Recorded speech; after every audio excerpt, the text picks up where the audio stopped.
No, tell me. Alright, we're going to go over how to use the Harbor Freight tire changer. Start off first with what you're going to need. Obviously, it's the Harbor Freight tire changer, your rim and tire off of your bike. This is the demount tool that comes with the Harbor Freight tire changer. You can also use the Nomar 1 or any other demount bar. You're going to need tire iron. I like this tire iron because it has this nice hook on the end for grabbing the inside. Also, it's not sharp, so you're not going to damage the bead. But you can use a standard tire iron like this as well. You're going to need a lubricant. I like basically a generic Pledge, but you could use soapy water, Simple Green, Windex, anything along those lines. You need a valve core stem remover. These are super cheap, $2 at the most. Then of course you'll need an air compressor and a tire gauge. This is not needed, but I highly recommend it. This is called the Yellow Thing. It's from Nomar. It's like 25 bucks. It makes this job a ton easier.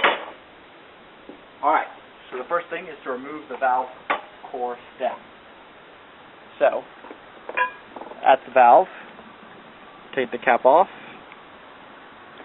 put this slotted end of the valve core tool inside there. You'll feel it hook up, and then you simply unscrew it. Once you get to a certain point, it'll release. Pull the valve core stem out. Looks like this. Don't lose it. You'll need it again. And the air comes out. Now at this point, the next thing you need to do is break the bead. For that, we use this bead breaker down here. Now you'll notice I've made this, cut a hole out in the plywood, and I've mounted this here. That's so that when the rotor, especially with the front wheel, the rotor can float in here and it won't contact anything, so it's less likely to warp a rotor. You set the rim right up on here, and then the speed breaker piece needs to come right just inside the tire. The demount bar goes in this tube to give you a little extra leverage, and then you just push down there, you break the bead. Once that part's broken, you can push down everywhere else. Once you got that side broken, you just flip the tire over and do the exact same thing on this side. Break it. Once that part's broken, you can just push down on the outside and it should all come down. Now we got to clamp the rim of the changer.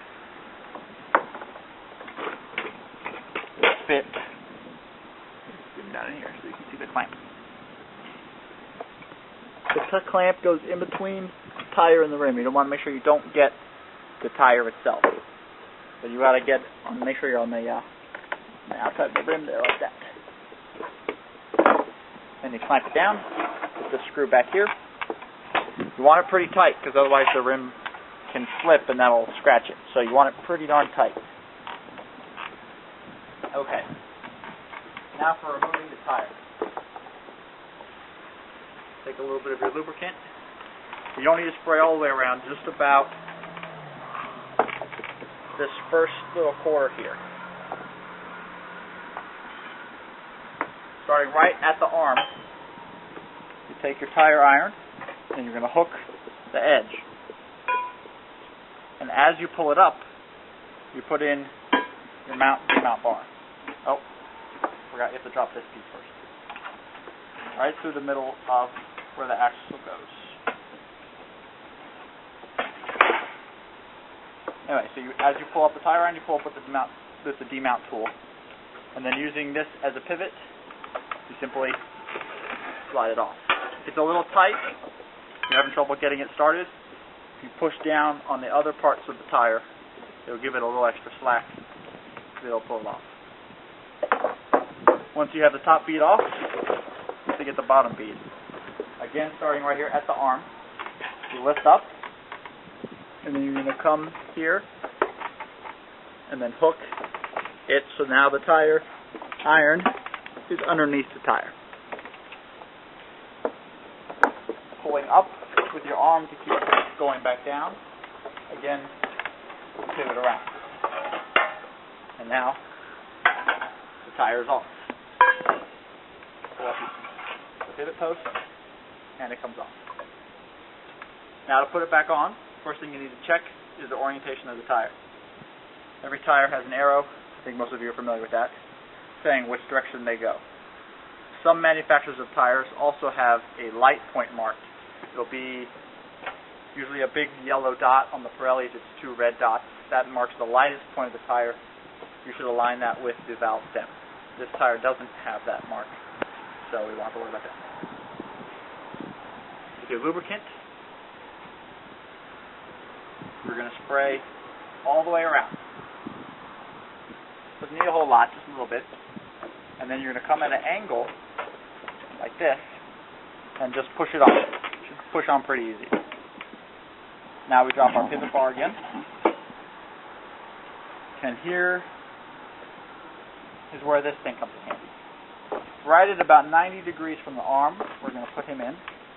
If you don't have one of those, you can do it with a tire iron, but it helps to have a second person holding that tire iron. Now with the other end of the multi-mount tool, the one that has the little hook, we're going to start back at the arm again.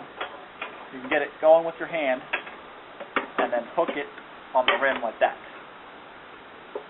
Now, forgot to put the lubricant on.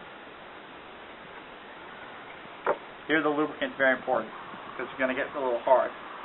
And then also if you put a little bit on your hand and get it on the underside of the bead in that area there, that helps a lot. So again, at the arm, hook on the rim, and then if you have a tire iron, you're just going to pivot. But with this guy, you can actually first pivot him almost all the way around. Now again, if it gets tight, you just push down on the part you're not using, and that'll give you a little bit of slack. Once it's tight, can't really slide that over anymore. Then we go about using the tool. Simply pivot it around, and it pops on. And then this pops off. Take the tire out of the clamp.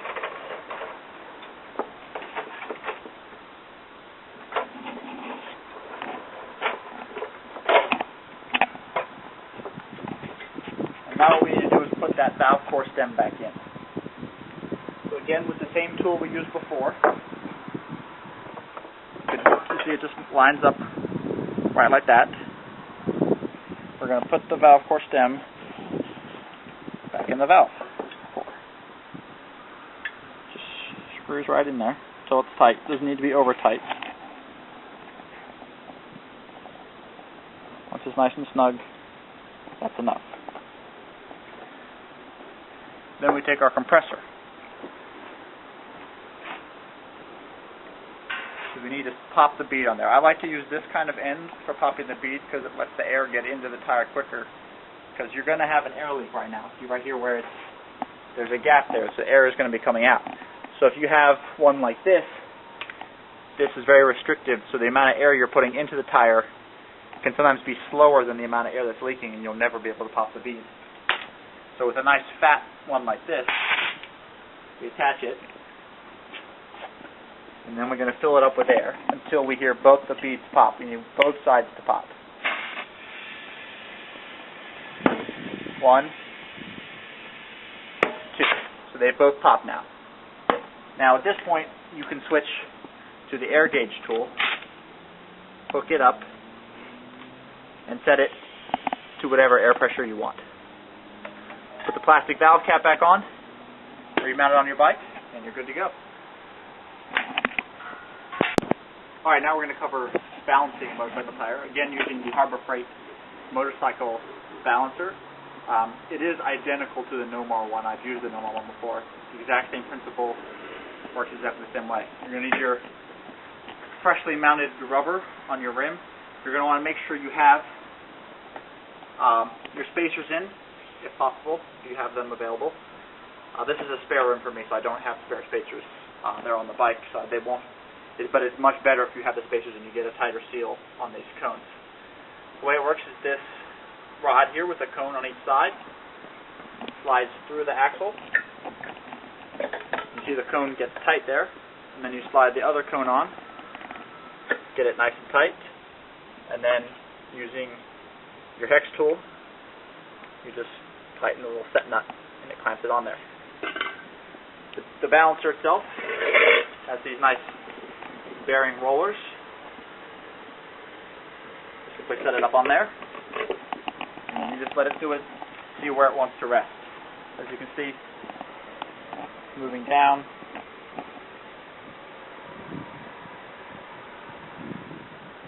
And then you can see where it settles.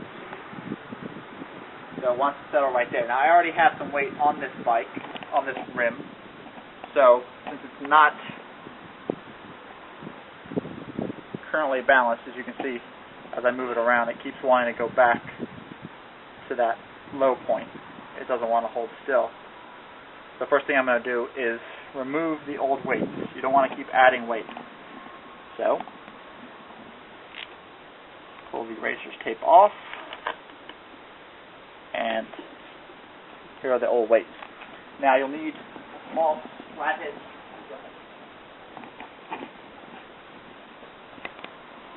flathead screwdriver, and you can just pop them off.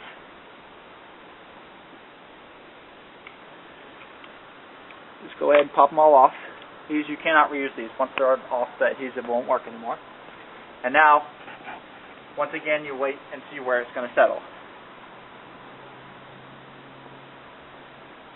Once it's settled, you need to put the weight on the top part of the rim. Obviously, this is the heavy part, which is why it's gone to the bottom, so we need to add weight to the exact opposite sides to balance that out. These are self-adhesive lead weights, not the clip-on style that a car uses. These are available at Harbor Freight. You can buy them online. They're pretty cheap. They come in a couple of different sizes. Really, I don't think it matters. So, you got to make sure the rim is nice and clean.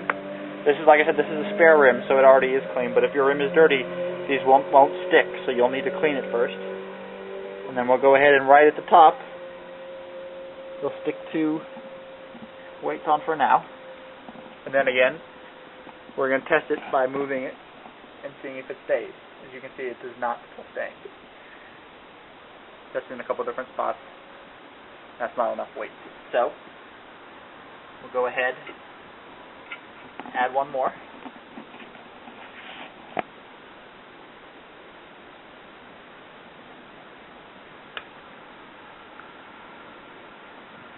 Now you can see it's much slower in responding to wanting to go back to, but it is still wanting to go back to that same low point. So we'll go ahead and add one more. Oh.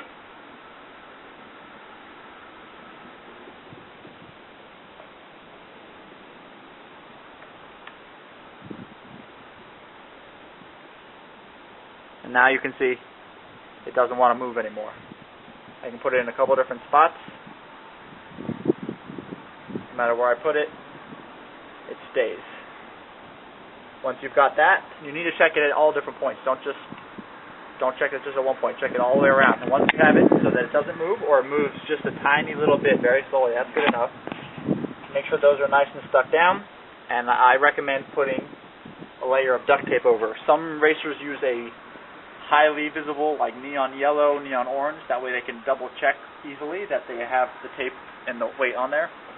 I don't like the way that looks, so I use a black duct tape. Blends in nicely with the rim. Take a nice strip of duct tape right over the weights.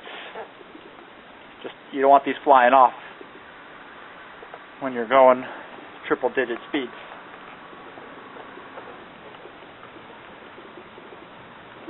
And that's all it takes. To get it back off, simply lift it off. Take your hex tool again. Release that set nut. Slide the cone out. And now the tire is balanced and ready to go.